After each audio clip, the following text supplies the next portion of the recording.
remove it completely. I think what we are seeing from Roccat is that strategy we talked about, though. And you know, we were talking about the fact that they're 0-3 against Roccat. Gambit is 0-3 themselves right now. This could be a 4-game win-loss streak if they don't turn this one around. This is serious focus time for Gambit. Xaxus is being banned away along with Lulu. That means, well, what will they go with for that first pick? Will it be a champion for Darien? Kha'Zix could be an option. Renekton is available as well. Thresh is still up as well. So you've got a lot of those priority picks that don't necessarily reveal a whole lot, and they are safe to pick. You know you can get away with them. I don't really know what Gambit's going to prioritize right now, but I think one of those three would be a safe pick. You could go that route, but I don't think it's first pick worthy. The one thing that's important to note about this game is it's effectively like a 2-game swing because it's 1 win for a team, 1 loss for your opponents. It adds all of that extra distance in the table. Kha'Zix is going to be the first choice, so we may well see. Don't forget, this could be Alex. Alex has played some tremendous Kha'Zix. And Lucian Thresh. And I should point out in the previous game, I said, you know, Kha'Zix, it was the best Kha'Zix we've seen. That's because it's jungle, obviously, is what I was referring to. It was kind of, you know, already intended, the fact that it was a jungle player. Alexich himself on Kha'Zix is tremendous. Yeah, I wonder if there's even a thought process from Gambit. Maybe they want to run Udyr again and give that Kha'Zix to Alex in the mid lane. It will depend how this pick ban phase plays out. Knowing Roccat, knowing how much emphasis they put on Lucian, I think Lucian Renekton, Lucian Thresh, hell, if they want to go like Lucian Trundle, for example, they could go for something along those lines. But I am expecting it to at least be one of those 2 picks. Yeah, Lucian Thresh would be a very good combo for the bottom lane pairing. It's going to be Celaver and Vander. It is going to be, it seems, and that is the most popular 2 pairs of support and AD carry. It's the 2 most played champions. Yeah. It's the 2 most played champions in the entire European LCS. It is also the 14th time that we will be seeing Vander on Thresh. There is no mistaking what his favorite champion is. Knowing that Roccat can counterpick with their jungler and their solo lanes, now Gambit need to decide what they want to run with. I would probably think a Renekton might be a possibility. Wow. Edward could consider an Annie right now if they wanted to go that route, and we'll see what they play out. We completely missed Nidalee sneaking through the picks and bans phase, and it seems as Alexich has been playing it pretty heavily in solo queue. He is now going to lock it in, and the Renekton in the top lane. So far, Gambit have got a very strong start. Yeah, so I think they're going to be very comfortable with this start. Nidalee's not going to be particularly strong in the early game, but she's going to hit a point where she hits a pointy spear and somebody is going to die. So that's a nice, you know, bank that you can rely on. Knowing that Nidalee's locked in, it also makes it 100% clear that he's not going to be playing Kha'Zix. And Gambit are leaving their duo lane to last, seeing who they want to run, seeing if Genja is going to be brave enough to play that Jinx, or if he's going to go to maybe something else, maybe a Caitlyn, maybe a Lucian, for example, Sivir, for example. We'll have to see. Thankfully, this is not ultra rapid fire mode, so those Nidalee spears don't come every 3 seconds.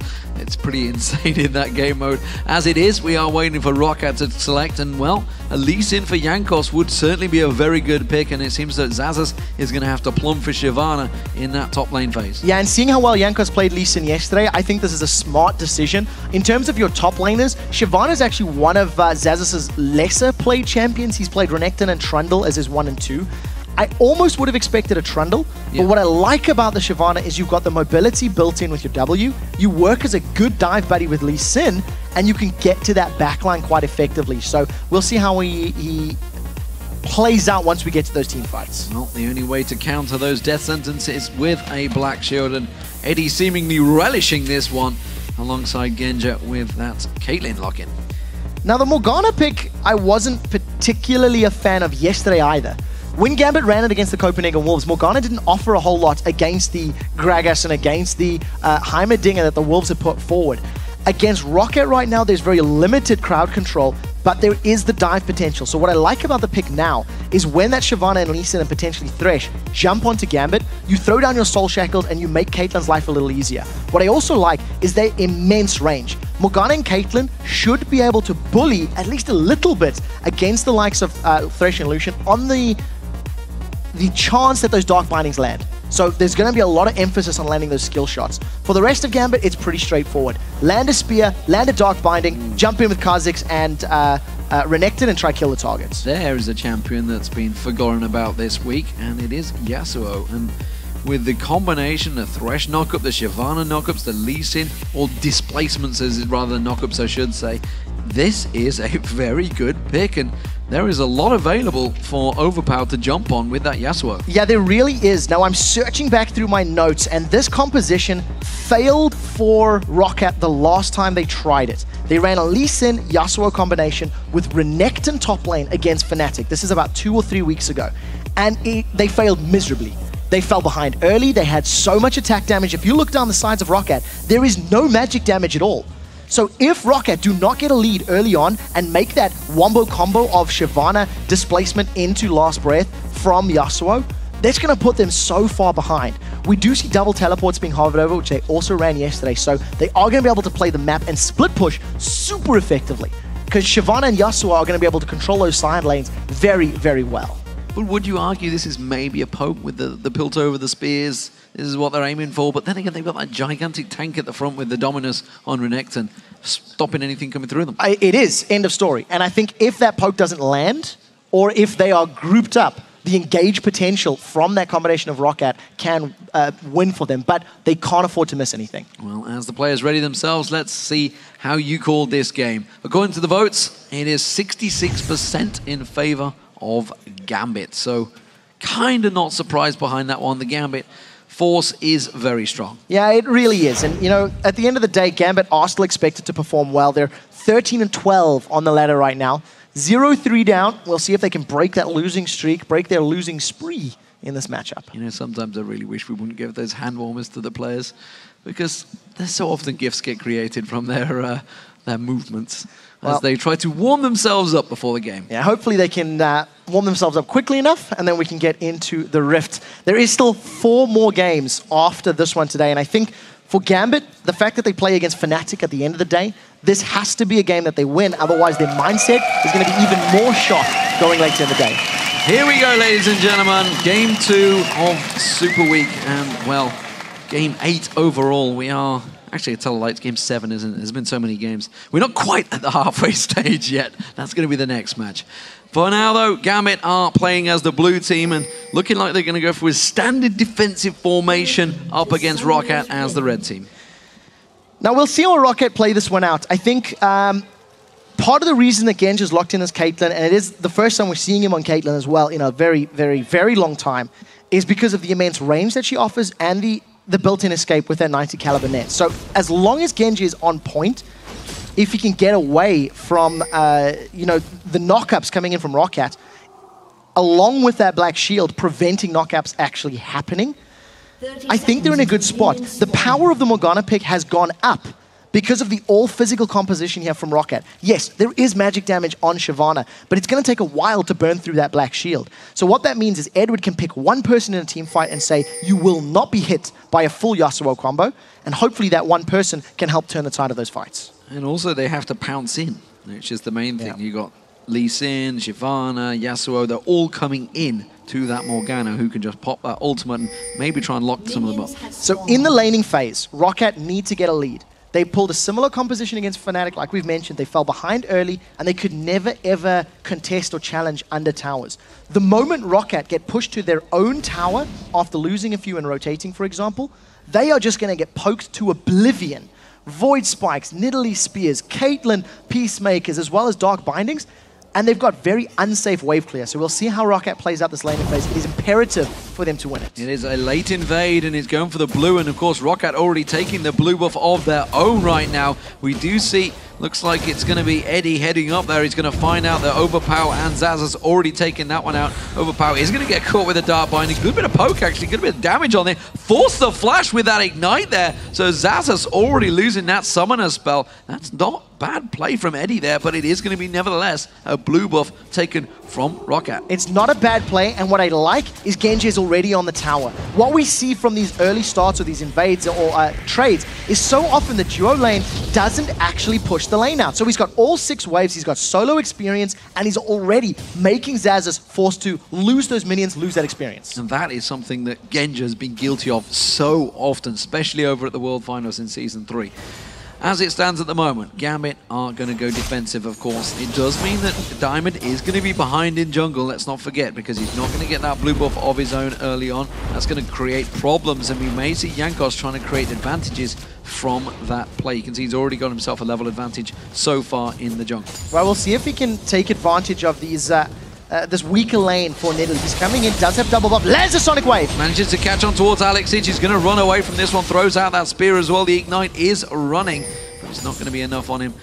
Something we didn't actually mention in the early games is the fact that both Gambit and Roccat have 4 members that can pass over objects, so they can all pile into, say, the Dragon Pit, the Baron Pit from behind.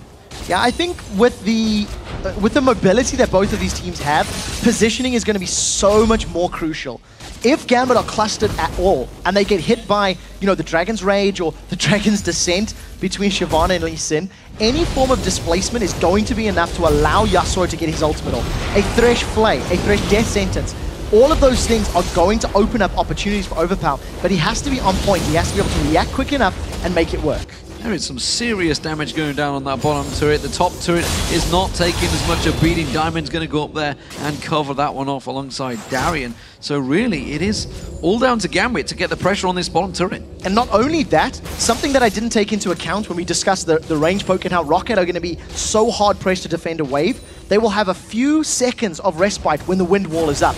You see Darien, it's going to be helped out here by Diamondprox. Oh, he's been caught by the hook. Death Sentence on Diamond. That's going to take him low, but he leaps away from that one. Has got that tower safety, but that's going to force Diamond to back away and may give themselves some rest and try and put some damage down. Alexich caught out again by that wind thrown out from Overpow, and Overpow putting a lot of pressure on him, but Alex is going to be used to this matchup. Remember, the Chinese teams at the Intel Extreme Masters, they were masters at Yasuo. Yeah, and the week following it, Gambit tried to run the same composition. They failed with it as well. They didn't have the level of coordination and level of aggression to make that comp work. So just to finalize that wind wall point, there's 1 rank in it right now.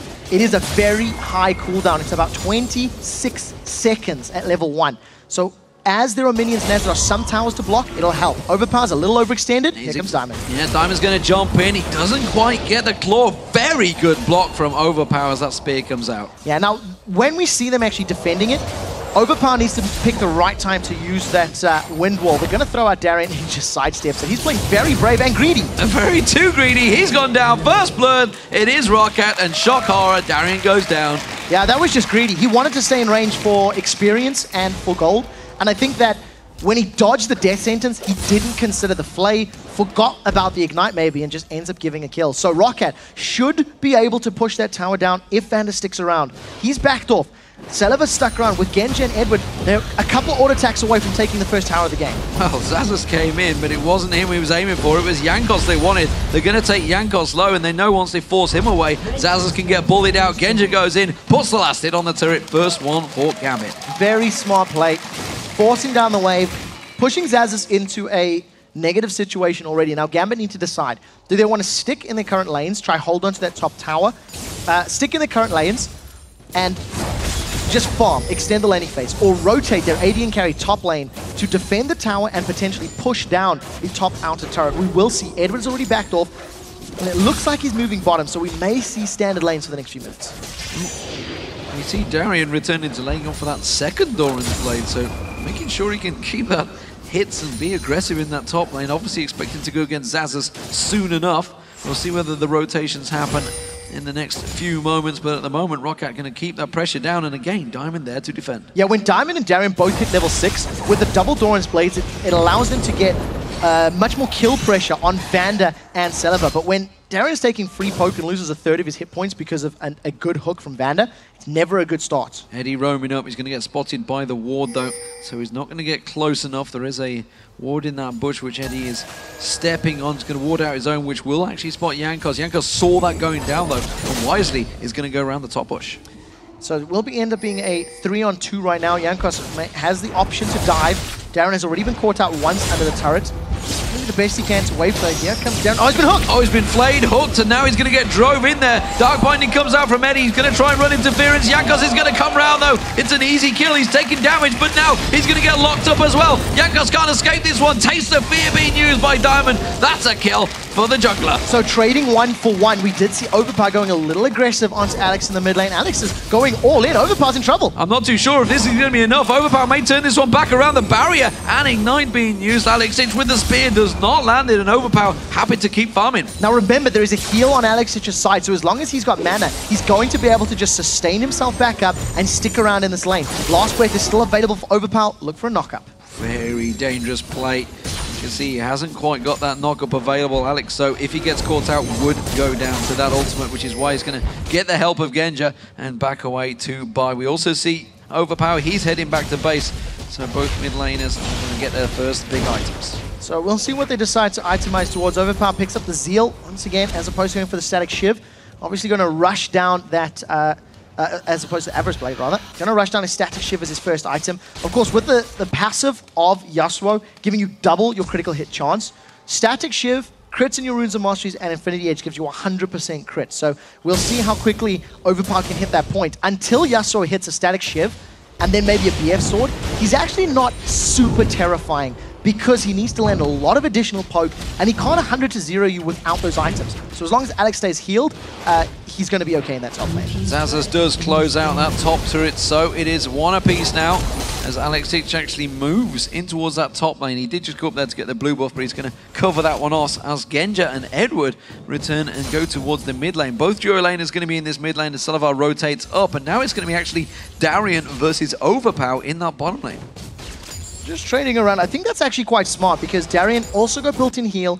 If he does get jumped on, Dominus is going to give him that big burst of HP, so the assassination power from Overpow is not there. And you see how effectively Darien can trade.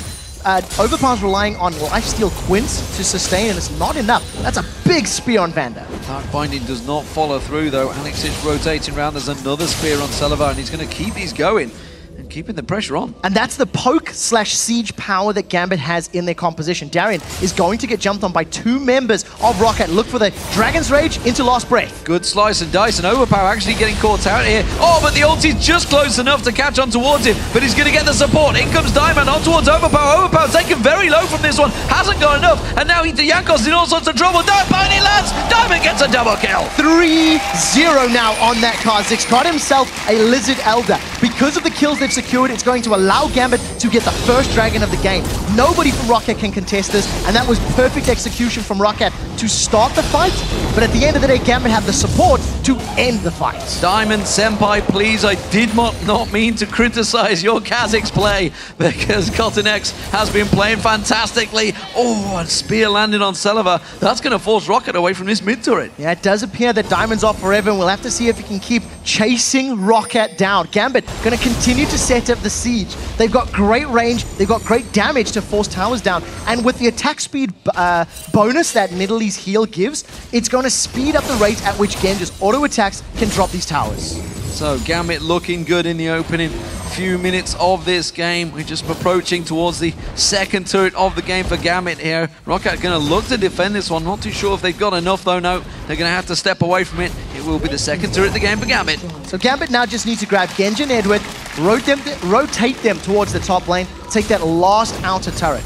Then they can start deciding where they want to move as a team. Because of the fact that they've got Nidalee traps to help cover entrances, they can invest money for vision, but they gain all of that free zone control and vision thanks to those Nidalee traps as well. So I'd like to see Alexich roaming around, putting down a whole bunch of traps, and as we said, top lane is now the focus. Gambit sending 3 members up there. Xaxus in trouble. They're going to 3-man ganking towards him. Darien's getting ready to tank this one out. They're going to hold him time on this one. Dark Binding fires off. Doesn't quite catch. He may get caught out safe here. Is it going to be enough? What? Diamond's going deep, but the Jankos now, he's going to get caught around. The damage come out from Gambit is huge. And well, Jankos didn't know what hit him. That was a massive mistake from Jankos. He tried to Dragon's Rage kick the target with Black Shield. You can't interrupt that. You can't apply crowd control. So at the end of the day, Jankos not able to get rid of Gambit, and that's what we talked about. The power of that Black Shield against the single target CCs. Protect the right guy, and Gambit can win. We do see Celaver defending the tower with the help of a Xaxus teleport. He actually cancels it, to get a little bit less of that cooldown back in his favor. And Tower held on to for the time being. Yeah, and Celaver took a hell of a beating there from Genja this time around. Xaxus defending off against Overpow in his bottom lane. Heals himself up. The spear does land this time. Windwall has actually put the wrong side, trying to go a little bit too quick and too fancy. And Xaxus, he's thinking of pouncing it.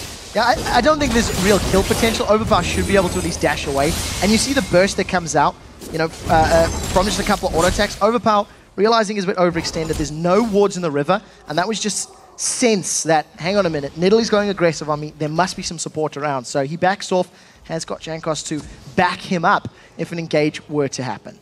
It's 1,000 gold advantage built up by Diamond alone right now over Jankos. That's a big difference. Jankos is going to move around. The blue buff is maybe going to be the focus target, and realize it actually safeguarding away the second he spots Eddie. Honestly, I'd be scared if I spotted Eddie in the jungle. I completely agree. I think for Roccat right now, they have already fallen behind a pick composition, and Roccat are going to know, a poke composition rather. And what Roccat are going to know is that when you are a poke composition, you're dealing with an opponent that can't engage in you. It's how Roccat beat Copenhagen Wolves last week. The Wolves fell behind, they took Nidalee spears and Gragas damage, and they couldn't fight back.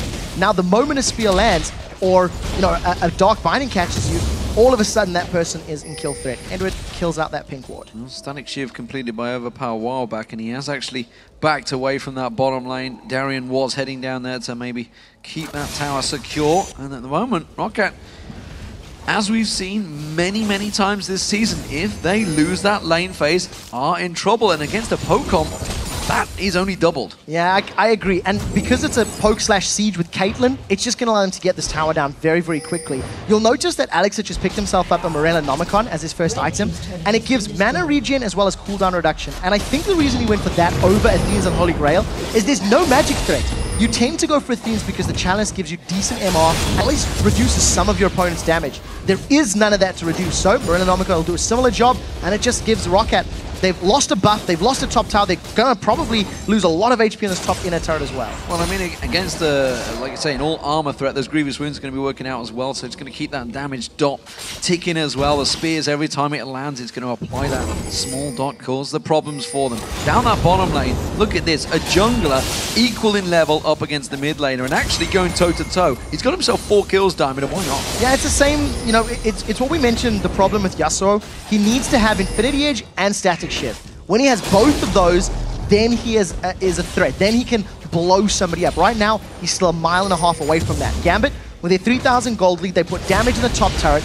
They're zoning out Jankos and the rest of the members in this middle lane, and they're just looking to get tower damage down. That's all they want to do. Rotate around the map, take a look at the vision in the red buff area. Gambit can challenge for red if they want to. With Dragon up in a minute, I am expecting him to move towards that objective. They have 3 members pushing the mid lane. Alexic is going to roam around, and those spears are going to start to fly off from the side, I believe, is where they're going to begin. You see Darien going out, going to get that ward down. There's a spear coming in, lands on Overpow, takes half his hit points off instantly. That is a massive, massive hit. And Celaver, 60%. We're going to be saying, ooh, a whole lot. One more connects. Now Vander's a target. Oh, this is they got to back off. They can't fight this. There's nothing that they can do. And this is exactly what Gambit want to be doing. Now, every time we talk about how you must siege, this is it being played perfectly. 16 minutes in, Gambit have wasted no time to get to the objective. This is the 4th tower of the game, and they're going to roll around, grab a dragon as well. If one team know when they've got an advantage, it is Gambit. They, you know, lane phase doesn't always go their way, but if they get the advantage in that lane phase, they know how to put the pressure on. We're going to see Xaxus going to try and turn this one. Dark Binding instantly on, and Xaxus is going to go down. Who will pick up the kill? It's going to be, of course, Diamond. That's his 5th kill of the game. Now Overpow, they're trying to put pressure on towards him. Darien's got a little bit deep on this one. Overpow is not going to quite go down. The Ignite running on Darien. He should be safe just about there. And they get away with it. It's only a 1-for-0, and it's Diamond again, now a 5-for-0 himself. Yeah, 1-for-0. The last breath was not very impactful. At the end of the day, Roccat needed to get multiple members hit back with that Dragon's Descent, and we're looking for a last breath to hit a bunch of people, but Overpow held on to it. He didn't actually dive in. We do see Edwin and Alex. They're going to look for Alex. Jankos is dead. Jankos is dead. Dark Binding catches. This time around, it's Genja that picks it up. They've got themselves the Dragon as well, and well, rightly so. We see Celaver trying to dash away from that one. Alex keeping him away with those spears. 5,000 gold lead. The massive control that Gambit have right now. And you know, with the comp that Roccat are running, they needed to get ahead. They needed to be able to engage on Gambit, jump on them and win team fights, and it has not been the case. And it's going to get just so much more difficult. You'll see that Genja's got a lot of attack damage, he's got a lot of critical chance. Gambit should rotate and roll around probably top and bottom lanes now, get those last inner turrets, and then immediately start sieging the inhibitors. There's nothing Roccat can do to stop it. So Gambit looking very good in the opening 20 minutes of this game. Of course, if they do manage to get themselves a win in, I think they will go equal with Roccat at 14 and 12. But nevertheless, of course, with playoffs looming and more importantly, tiebreakers looming, this is an important game. It won't turn the tide in terms of Gambit and Roccat because Roccat have that 3-0 advantage already. Yeah, so in terms of any head-to-heads, that it will be owned by them. But if there's three or more teams in that head-to-head scenario and there's no clear delineation of who is above whom, we will be going into that playoff that we talked about. Now, Alex could be caught out. Edward is nearby. They're going to jump on Alex. They're going to try and chase him down. They do get the kick this time around, and they put the damage down, but he can just pounce away. There's the black shield. He can just heal himself up, and Alex is safe. So if there was a little bit more damage from the side of Roccat, they could have set it up, but unfortunately, it was not. Last Breath has been used. It's not going to be available to defend this turret, which means Xaxus and Jankos do not have the ability to dive in. Gambit, they're on the turret. They're already on the inhibitor turret at 19 minutes. Culling used to defend. Jankos tries to come around the side, but look at Diamond straight on him, sinking his teeth down. That's going to be the inhibitor taken down, and Gambit not done yet. They're going to keep on pushing. Ooh, Darien is so close to landing on Celaver, just sidesteps it. Yeah, it doesn't land this time around. This could be one of the quickest inhibitors as Darien goes in. Oh, Darien getting taken so low, he may well get dropped instead. The inhibitor is still being taken down. Alexich is yet to throw a spear out. It doesn't matter. Jankos comes around, he gets taken down, and now the fight starts. They're going towards Xaxus. Oh, the spear just slipping past his wing. It doesn't quite catch him. He pounces on Celaver. The damage comes out, and Eddie finishes the deal with a Dark Binding. It's another 2 kills and an inhibitor for Gambit. Flawless execution from Gambit. Every time they've been underneath the turret, they've landed the crucial abilities that they need to, and Roccat have had absolutely no reply. Because Roccat tried to set something up and kill Alex in the jungle and failed at it, they didn't have Last Breath, they didn't have Dragon's Rage for that defense, for that tower hold. So unfortunately, they lost it. I do want to highlight the fact that Diamond is going full tank as well. Spirit of the Elder Lizard as his jungle item and damage into Randian's Omen. This is exactly what we've seen from Insect at the Intel Extreme Masters. We'll see where Diamond begins to add damage. It tends to be the 4th item if we're going to go by the Insect level of play, but we'll see what Diamond decides to do. When you're this far ahead, you can actually afford to grab some more damage because they can't kill you yet. Well, we saw that Xaxus was trying to put pressure down on towards that bottom. The red buff is the target, but is not there, I believe. It's just the tiniest little lizard, which Jankos is going to clear out. Genja has pushed up a giant wave along the top, and that's where the rest of Gambit are moving towards, and Roccat, I'm not sure, want to defend this one. I don't think they can. I mean, even against 4 members of Gambit, there's a teleport coming up from Xaxus on the left-hand side. Diamond's waiting for him. They've caught him already. Why would you teleport directly into the entire team? I'm not sure they fancy this one, but they're going to go in nonetheless. It's going to be a 5-on-4, and Gambit want to fight this one. Xaxus taken low. Overpow dropped down the bottom there as well. Eddie doing what he can. Look at that Cologne coming out, not doing enough damage. Overpow goes down. It's a 6th kill of the game for Diamond as they continue to chase. Overpow did get a kill on Eddie, but well, a support from mid laner, they'll take that any day. The spears keep on going. The death sentence lands, but they don't fancy this one. But Darien sure as hell does, and he goes steaming in, and it's going to be another turret picked up for Gambit. 4-on-5, and Gambit are going to come out in the lead. Even though they lost Edward, they get the top inner turret. They have enough hit points available and cooldowns to potentially go for the next inhibitor turret. A Nexus turret almost falls to super minions. Roccat are so far behind, and you know, they don't actually have the damage to kill super minions right now. Diamond's hooked, but you don't want that buzz. Spears threading through. Xaxus caught out. There's the lance, and he will keep him away there. But again, as you mentioned, the super minions keep on coming. The spears keep on flowing.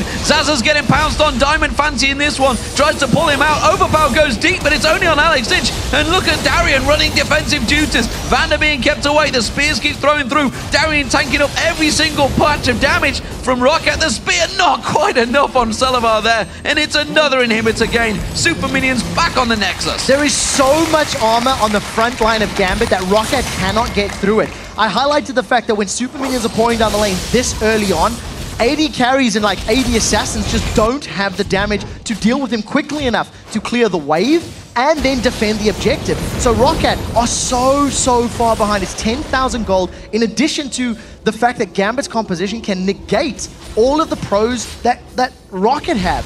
If you look, Randian's Zoma, Warden's Mail, the makings of a Randian's on Darien.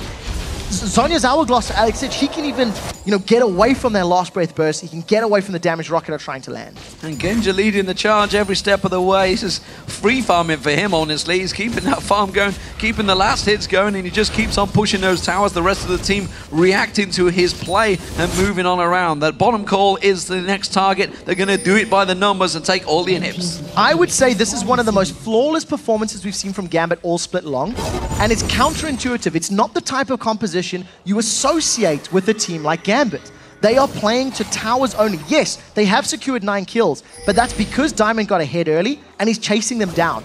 Because Diamond is closing those kills out, the rest of the team are taking the towers, and it's just really good, solid decision making. They've got a dragon, and now they're sieging. This is a 4v5 again, and they can get away with it because they're so far ahead. Well, spears coming through across the side there. They're going to keep on landing, keep on doing the damage. That will be another tower picked up by Gambit. They just keep on pushing through. 8th one of the game to the 1 of Roccat. 11,000 gold lead. We're only at the 24-minute mark, ladies and gentlemen. This is a very fast-paced game. And now you see why Nidalee was banned out against Gambit yesterday.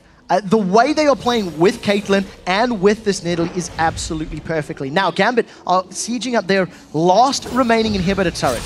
Massive damage on Celaver. Now Jankos is in trouble. That was not even max range. Ace in the hole comes through. The spears continue to rattle on through. And this time around, it's another inhibitor being sieged down. Darien tanking this one up. He doesn't mind. He can tank it for days. They're pushing through. Our Diamond comes in. He gets himself the 7th kill. Takes down the mid laner solo in that mid lane. Fantastic stuff. The inhibitor falls. It's the 2nd one now because the mid lane has spawned. Gambit just going to rotate around, take that down, and push for the win. Yeah, with Overpow being dead, this is 5v4. Look for one spear to connect. The Nexus turret is already dropped. There's nothing Roccat can do here. Super Minions already took one down. Then Roccat are going to go failing in towards their fountain. They just can't do anything about this Gambit lineup. They are picking off kills. Diamond fancies another. He gets kicked away, but he just gets saved. Xaxus tries to jump on him. It's Gambit that take victory. Their first one over Roccat. It takes them to 14-12. They are now tied on the table with Alliance and Roccat. In the head-to-head wise, they are down on both of them. 3-1 against Roccat, 2-1 against Alliance, but of course they play Alliance tomorrow. That game is going to be huge in the tiebreakers. It's going to be very crucial, and I think, there was a stern look on Alex's face. That was one of the easiest wins that Gambit has. He didn't get a kill. And you know what? At the end of the day, you don't need to. He was dealing the damage that allowed Diamond to zone them out and secure those kills. Gambit looking very threatening. If they get that map, pick / tower siege comp, you can expect the same from them every single time. This is a very serious, stern Gambit that is here to take wins. Once that all-star position became available, Gambit, they want to make it their own. They want to be an international